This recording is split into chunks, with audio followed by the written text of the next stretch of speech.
Ladies and gentlemen, tighten your blue suede seatbelts and alert your parents, because today we're travelling back to 1956, a time when hips were dangerous, hair was tall, and one man single-handedly terrified polite society.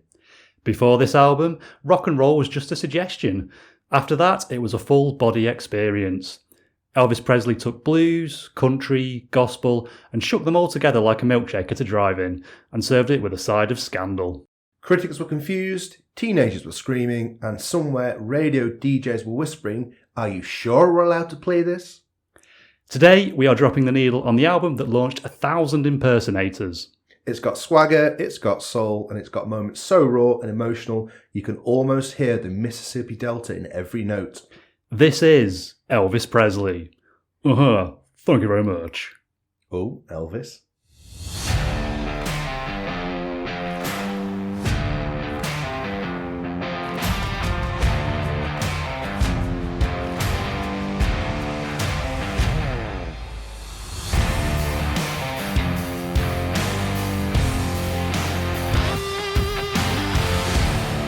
Hello and welcome back to One More Music Pod. This time we are discussing the king himself, Mr. Elvis Presley, and his eponymous debut album from 1956. This episode will look at the music in the 1950s and the rise of rock and roll.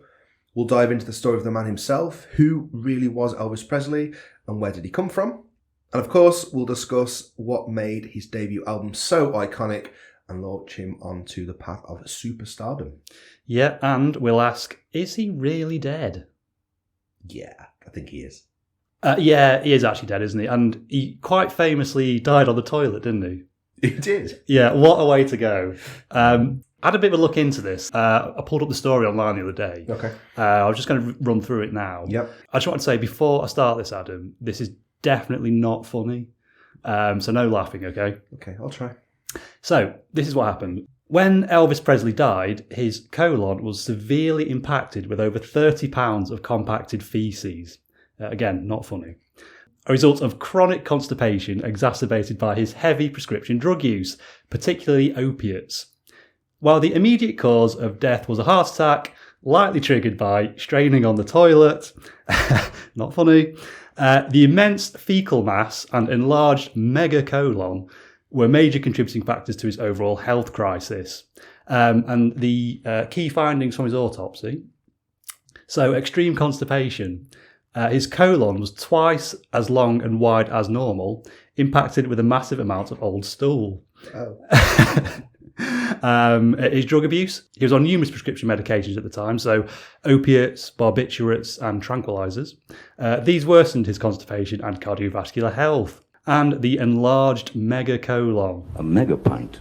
A barium X-ray procedure months prior left clay-like material in his system, further compacting his already distended colon. And finally, the heart attack. So he likely died from a massive heart attack while straining on the toilet. A manoeuvre that put extreme pressure on his heart and aorta. Yeah, that's a hell of a list of medical issues. Yeah, I mean, what a way to go that is. I know. So before we start, Jack, I think an important mention, the song, A Little Less Conversation. Yes. Which famously featured on a Nike football advert from 2000. Yeah, I remember that one. Remember it well? So, Nike's Secret Tournament was an ad campaign that coincided with the 2002 World Cup. The advert featured teams of players competing in a sudden death tournament. And only one rule. The last score wins. The tournament itself took place inside a steel cage constructed with a derelict freighter ship. Players that featured in the advert included Ronaldo, Ronaldinho, Thierry Henry, Paolo Maldini, Pep Guardiola, Edgar Davids, David Beckham, and many more. What a list of players that is. Yeah, imagine you starting 11 containing those players. Yeah, amazing, yeah. Eric Cantona appeared as the referee / master of ceremonies, adding theatrical gravitas to the event. And of course, the song, the soundtrack, A Little Less Conversation, is just fantastic. And it is the JXL remix. Yeah, I remember that song. What a tune that was. And it was that whole summer, that song was just absolutely everywhere, wasn't it? It kind of threw that song into the limelight, didn't it, really? Yeah. It wasn't really considered an Elvis classic, the original. No. And then the remix really big tune. Found new audience, didn't it? Fun fact as well for you, Jack, that the advert itself was directed by Monty Python's Terry Gilliam. Oh, I didn't know that. There you go. As is tradition now, let's kick things off with the tedious link from podfriend Steve.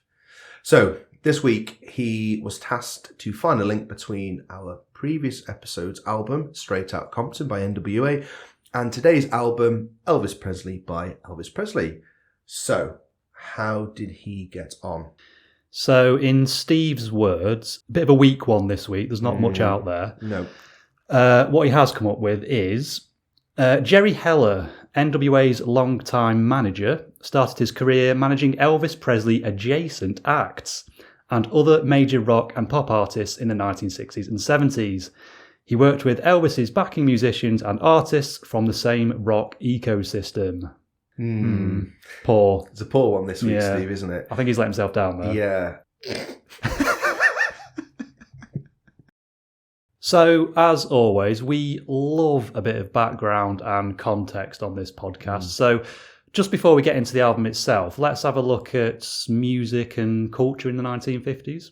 Yeah, absolutely. The 1950s itself are considered a bit of a landmark shift in popular culture from kind of everything that had come before. And really to this day, it stands as a landmark in American history. Kind of from the financial struggles of the 1940s and the post-war era, the 1950s very much offered a little glamour amongst the tension of the early Cold War. TV as well was making a big impact at this time, wasn't it? So all of a sudden, families could afford to own a television, something which had been out of reach up to that point. And for those who couldn't afford a TV, well, the movie industry produced countless films for fans to view in the theatres. Yeah, it's all well and good, Jack, but what about the music?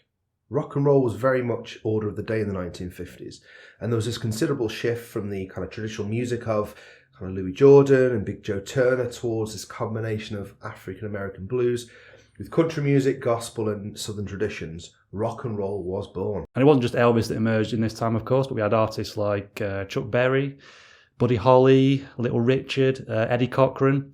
They all played a part, didn't they? Yeah, absolutely. Household names. And it was clear that at the time, music executives saw how popular this music had become amongst young audiences, ching ching, and their marketing strategies changed considerably with a focus on this younger demographic with this newfound wealth.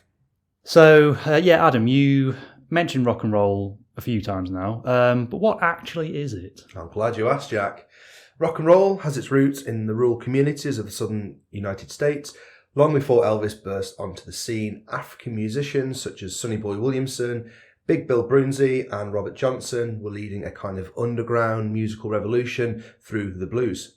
What's really interesting is that each region, even each state, had its own distinct blues style. And those early pioneers of rock and roll, they offered something different, didn't they? Yeah. So white country musicians that started borrowing ideas from the blues and blending them into their own music, and ding! Rockabilly was born. To keep it simple, blues usually stick to quite traditional patterns, especially the classic 12-bar blues structure. Rock music, on the other hand, uses a much wider variety of song structures, verse, chorus, bridges, guitar solos, and generally much less tied to one formula. And blues music, so that tends to sit at a slower or mid-tempo groove, whereas rock usually has a stronger, more of a driving beat, doesn't it? Yeah. It's often faster, louder, and more aggressive. Especially once electric guitars, bass and drums enter the picture. So, have you got it now, Jack? Gotcha. Good stuff. So, Jack, we now know what rock and roll is, but who is this Elvis guy? Well, glad you asked. So, he was born Elvis Aaron Presley to Vernon and Gladys Presley in a two-room house in January 1935. The family lived in poverty during the Great Depression, with his father Vernon often in and out of jail, forcing frequent relocations and reliance on aid. He was deeply influenced by gospel music at the Assembly of God Church, which he would attend with his family in Tupelo. At age 10, his mother bought him his first guitar from Tupelo Hardware, sparking his musical journey. In 1945, he entered a talent contest at the Mississippi-Alabama Fair by singing Old Shep, a pivotal early exposure. In 1948, the family moved to Memphis, Tennessee, a move that placed him in a rich musical environment and gave him his first exposure to blues, R&B and country music. He would be heavily influenced by artists such as B.B. King, Little Richard, Hank Williams and Dean Martin. In August 1953, he recorded his first demo at Sun Studio, catching the ear of owner Sam Phillips, who would go on to produce his debut album. Elvis played publicly for the first time at the Bon Air Club on July 17th, 1954. Later that month, he appeared at the Overton Park Shell. Here, Elvis pioneered Rubber Legs, his signature dance movement. A combination of his strong response to rhythm and nervousness led Presley to shake his legs as he performed. His wide-cut pants emphasised his movements, causing young women in the audience to start screaming. Doesn't work anymore, does that, Jack? Not for me, anyway. No. Band member Winfield Moore recalled, during the instrumental parts, he would go back off from the mic and be playing and shaking, and the crowd would just go wild. Absolute scenes. He made his first national television appearance in January 1956 on CBS's Stage Show. He performed Shake, Rattle and Roll and I Got a Woman. This national exposure and subsequent surge in fame led to the release of his debut album a few months later. Right, so this brings us on to the album itself. Elvis Presley from 1956. So, the album itself was recorded between July 1954 and January 1956. It was recorded at the RCA Studios in Nashville and New York, and also the Sun Studio in Memphis. Produced by Sam Phillips, who worked with artists such as Roy Orbison, Carl Perkins, Johnny Cash and Jerry Lee Lewis. And it was released in March the 23rd, 1956. First single on the album was Blue Suede Shoes. And it reached number 1 in the UK and USA. Now, something very interesting about this album cover that we wanted to talk about. So the cover art for this record features a black and white photograph of Elvis captured mid-performance. So he's shown from the waist up, leaning into his guitar, his mouth's open, looks like he's singing, he's on the stage, and it's sort of conveying a moment of energy and emotion, isn't it? Absolutely. And over the photo, the name Elvis Presley is written in bold capital letters. The word Elvis is coloured bright pink, and the word Presley is coloured bright green.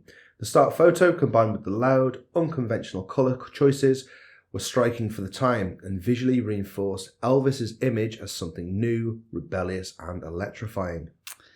So here's something very interesting. Fans of The Clash may notice certain parallels between this album cover and the album cover for their record, London Calling. Well, do allow us to explain. The London Calling album cover by The Clash is a deliberate and very direct homage to the Elvis Presley cover, both visually and symbolically. Like the Elvis album, London Calling uses large blocky lettering stacked over a black and white image of a band member mid-performance. The word London appears in pink and Calling in green, mirroring the pink and green colour scheme of Elvis Presley. Both covers feature a performer caught in a moment of raw, unrestrained motion rather than a posed portrait. The image feels accidental, urgent and alive. Have you got a favourite out of the two? I mean, they're both iconic. It's hard to pick, really. I think, without Elvis, we wouldn't have The Clash, would we? So we wouldn't have had that album. So, for me, the Elvis one. Yeah, no, that's fair enough. So the slight twist here is that where Elvis is shown triumphantly performing, with his guitar raised as a symbol of rock and roll's birth, London Calling shows bassist Paul Simonon smashing his guitar on stage. And this contrast is intentional. So Elvis represents the birth and rebellion of rock music, while on the other hand, The Clash portray its breakdown and reinvention through punk. Joe Strummer acknowledged that the design was a deliberate homage to Elvis Presley's first album. He described Elvis as a true revolutionary figure, someone who genuinely changed music and culture, and felt that punk was trying to reclaim that same disruptive power. And Paul Simonon famously said that he didn't like smashing his bass, and that the moment captured on the cover came from frustration, not showmanship. He later admitted that he initially hated the photo, and he was embarrassed by it, but came to see it as perfectly representing the band's tension, anger and energy at the time. And of course, Jack, this isn't the only example of a copycat album cover, of course.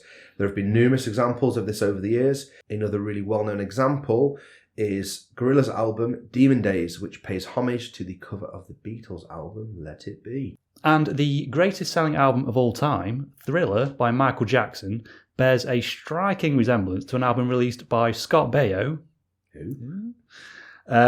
some 8 months previous. Coincidence? It's a strange album to be influenced by. So obviously everyone must know what the Thriller album cover looks like. I mean, if you don't know what that is, then get back under your rock. So obviously you got Michael Jackson. He's kind of sort of lying on his side looking at the camera. Yeah. It's very David Brent-esque, isn't it? It's very Brent, from his white suit when he was in that music video. And yeah, so the Scott Baio cover is basically the same thing, isn't it? Yeah. So they must have seen that and took some sort of inspiration from it, mustn't they? I mean, I will need to look into who Scott Baio is because it doesn't ring any bells. I think he was from Happy Days. From doing my research. Okay. And this album was a bit of a flop, from what I could tell. Yeah. It didn't do very well. What, the Michael Jackson one? No, I think that one did all right, actually, to be honest. And there are countless more examples of these. One more that we'll mention is Eminem's 2018 album Kamikaze, which features a spoof of the cover of Beastie Boys' 1986 album License to Ill. The classic Beastie Boys album features a side-on image of a jet plane in flight, which Eminem also used, I suppose, as an homage to his hip-hop roots. Right, let's talk about some of the tracks on this album then. What are your favourites? So it's a fantastic album from start to finish, but there are some particular tracks that are my favourites. Trying to Get to You is one of my personal favourites, and interestingly, this was first recorded in 1954 by the Eagles. No Jack, not that Eagles. Oh, okay. And later by the Ravens, who were a doo-wop group. Elvis came across it through these R&B recordings. And that actually ties in nicely with what we were talking about earlier. So Elvis had such a deep connection to the black music of the South. This version really blends the emotional depth of the blues with the intensity of gospel. You can hear how much he studied these artists. The song tells the story of someone who's just gone through loneliness, heartbreak, and all kinds of hardship, all just to reach the person they love. Yeah, it's kind of like me trying to get Adam to commit to a second date. All the heartbreak, all the efforts, but he's just hard to reach. Exactly. But on a serious note, this song shows a really vulnerable side of Elvis. That desperate vocal delivery, paired with sparse instrumentation, makes it a powerful expression of devotion and loyalty. And you can see how it foreshadows the kind of dramatic ballads he'd record later, so songs like It's Now or Never and Are You Lonesome Tonight? And another favourite of mine is Tutti Frutti, which is if you don't already know, it's a cover of Little Richard's 1955 classic. I'd say Elvis's version is a little bit more polished and I guess a little bit raw than the original. A lot less fruity, perhaps. Oh, see what you did there? So this song, it's all about having fun, dancing and letting loose. Do you remember those days, Adam? Yeah, I do, Jack. Yeah, rock and roll in its purest form. Fun fact, Little Richard's original Tutti Frutti had some lyrics that were way too risque for 1950s radio. Lines like "good booty" didn't make the cut. Elvis cleaned it up for his version, keeping all the wild energy and that iconic nonsense chorus, but making it perfectly radio friendly. You've got a good booty. What? Nothing. This song is considered a key bridge between R&B and rock. Elvis's cover introduced rhythm and blues to a wider, mostly white audience. The fast tempo and high energy made it perfect for dancing. No wonder teenagers went crazy for it. Oh, what bop-a-loop-a, ba-la, bam, boom. Classic. Okay, I would like to talk about Blue Suede Shoes. It's the first track on the album, and it's also the lead single. And for me, it's definitely the best song on the record, and it's one of my all-time favourite Elvis songs. The song was originally recorded by Carl Perkins in 1955. Although the Elvis version is more famous, Perkins' version was a big hit in its own right, reaching number 1 on the country chart and number 2 on the R&B and pop charts. It was Johnny Cash who gave Perkins the initial idea for the song in late 1955. Telling him about a friend in the Air Force who proudly called his regulation shoes his blue suede shoes, and would be greatly offended by anybody who had the nerve to step on them and scuff them up. Elvis first performed Blue Suede Shoes on the Steve Allen Show in 1956, dressed in a tuxedo and singing to a basset hound, which was meant to tone down his rebellious image. That sounds ridiculous. Singing to a dog. The blue suede shoes that Elvis wore for this performance were sold at auction in 2024 for $150,000. Wow. And if you're interested, the shoes were made by Nunn Bush and were a size 10.5. Same size as me. Yeah, there you go. I could stick them on and shake my hips. I would love to see that. This song helped turned blue suede shoes into a cultural symbol of rock and roll cool and teenage rebellion in the 1950s. Maybe less so today. No, can't say I've ever been tempted to buy a pair, to be honest. Not so fashionable these days, are they? No, I think you'd, if you were to walk down the road wearing those, you'd probably get battered. Yeah. Interestingly, despite the song's popularity, it only peaked at number 20 in the US Billboard charts. This was due to the American radio stations favouring the Carl Perkins version and giving that version more airtime. And to Elvis's credit, he would always say that Blue Suede Shoes was a Carl Perkins song and not an Elvis song. He emphasised that Perkins wrote it and had the hit first. He framed his version as a tribute, not a takeover. Elvis consistently made it clear that he recorded it because he loved the song, not to claim ownership of it. Another song I'd like to talk about, maybe one for the football fans as well. Blue Moon. Yeah. This song was originally recorded in 1934. The song has been covered a number of times over the years, including this version by Elvis. The song was a personal favourite of his. He used to sing it as a teenager.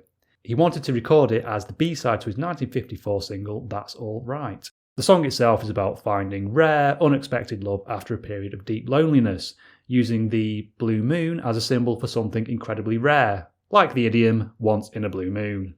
You're an idiom. But Jack, what actually is a blue moon? Is it a real thing?